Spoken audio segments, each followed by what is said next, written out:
In today's video, I'm going to take you guys along with me as I plant my asparagus in their beds finally after 3 years. And I'm also going to show you what you can grow around asparagus to help it have a better harvest, as well as to use up the remaining space. So let's go do that now. Alright, so I have my bed ready. I have my asparagus in my pots that have been in there for a couple years now, only because I didn't have a bed or the space to put them in. And I didn't want to put them in the clay because I was afraid that it wouldn't allow the asparagus shoots to come up or the roots to spread. So I have my compost in my beds, and you want to grow your asparagus crowns a minimum of 18 inches apart, which is where I have them spaced out right now.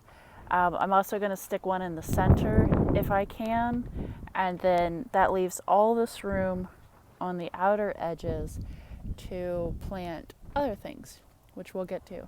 So I'm going to start putting these in there, and y'all can join me for that.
So a short tip for everyone who has a container garden. One thing you want to watch out for is roots coming through the bottom of your container. That means your plant's starting to get root bound, and it basically means it's starting to strangle itself. If you see any roots coming through the bottom, or when you go to replant them and they start to look like this, all you need to do is just remove some of these. Plants are very forgiving. It won't kill them if you only remove a little bit. And you basically want to loosen up this soil as much as possible, so that way when the plant is repotted or put in a permanent location, the roots will spread out as soon as you water it. I would water it as soon as you get it in the ground, because repotting plants and tearing away at their roots or even doing a heavy harvest could send the plant to shock. But like most things in people, when you give it a good drink, it relaxes and allows itself to grow a little bit more. So I hope that helps anyone who has container gardens or is repotting old plants like I am. And alright, so I got 2 of my asparagus, and they look kind of wonky right now because I still have to add more compost to this bed to raise it up so it's level. So I'm not too concerned with how deep they are right now, because they're going to eventually, the mounds are going to be covered up anyways, which isn't a bad thing for asparagus. Anything that has a stiff stem, it's better to cover up with soil as high as it'll go, which will make the plant stronger and give it more support, especially in this windy weather. So I have these 2 here. They're actually 2 separate plants that I stuck into the pot when they were a lot smaller, just little bitty pencil stem things. So I'm going to dig them out and separate them. And I'm also going to show, like I did in the tip, how to move away some of the roots, because these are root bound. They've been in these pots a lot longer than they should have. But sometimes you just got to make do with what you've got. And plants are very forgiving. They will give you what they got as long as you water them and take care of them. So let's do that now.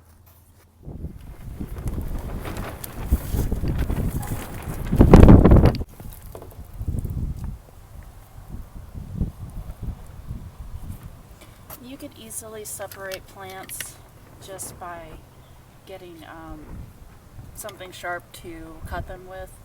I have a shovel here that has a serrated edge on it. I don't think you can see that very well. And I'm just going to saw these two plants in half before I plant them. Anytime you do this, you want to make sure you water them very, very well, and that will help them survive.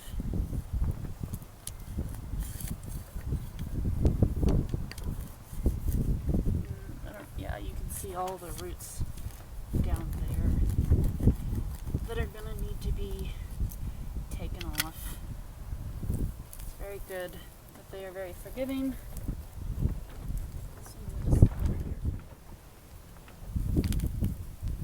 You can just take the roots off by peeling them away just enough and break it up just a little bit. Stick it in the soil. Like I said, you might want to go a little deeper. You really want to go as deep as the bottom of the plant, but I will be adding more compost on top of them, so I'm not super concerned about it right now. I would suggest doing this on a less windy day because these are very frilly plants that get blown around in the wind, and that makes it a little more difficult.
Alright, so I told you guys that I would tell you what else you could plant with your asparagus, and one of the things that I've already got in there is strawberries.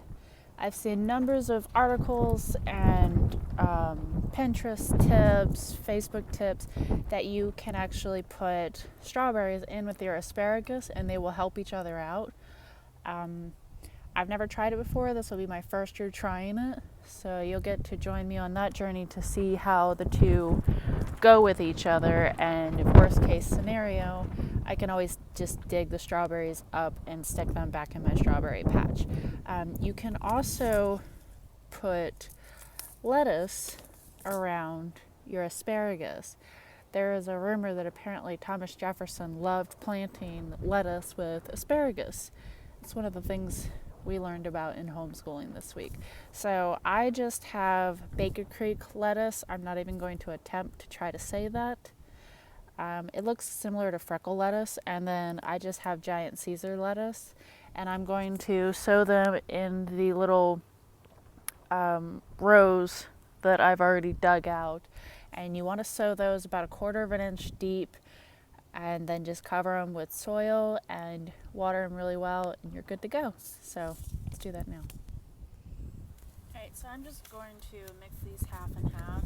I'm not too particular in what grows where, just because they are lettuce seeds. And for me and my family, lettuce is lettuce. There's nothing different that we do with them other than salads. Spinach and kale I'm a bit more particular about because we do saute those and eat those a little differently. Whereas lettuce, it just goes in a salad, or it gets fed to our tortoise, Littlefoot. So I am going to be a little particular about how far apart I sow them because I don't plan on thinning things out here very much. You're supposed to sow them about 8 inches apart if you want them to get really big. I particularly don't, so I'm only going to sow them about 4 inches apart.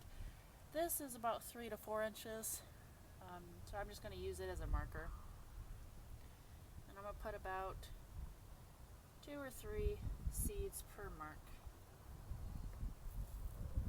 And just sprinkle them in there.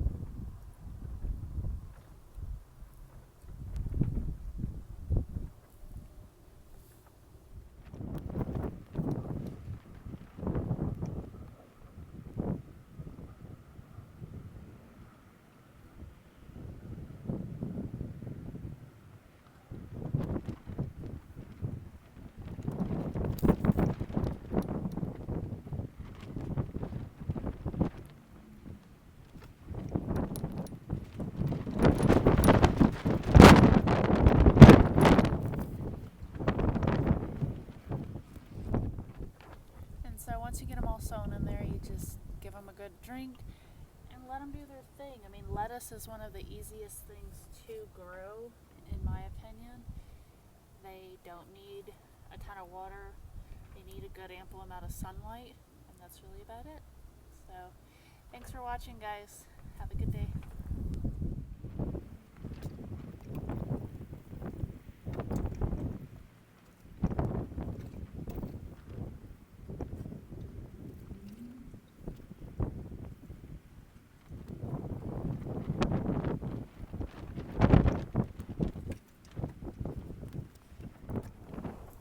Alright, and that's really all there is to it. We'll see how these guys do in the next couple of months.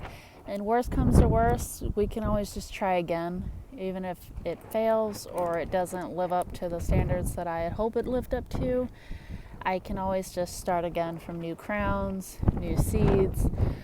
That's one of the great things about gardening is the plants are very forgiving and you can always try again. So thanks for watching, guys. If you liked the video, I'd really appreciate it. As always, leave any advice or questions in the comments below and I'll get back to you. Have a good day. Bye.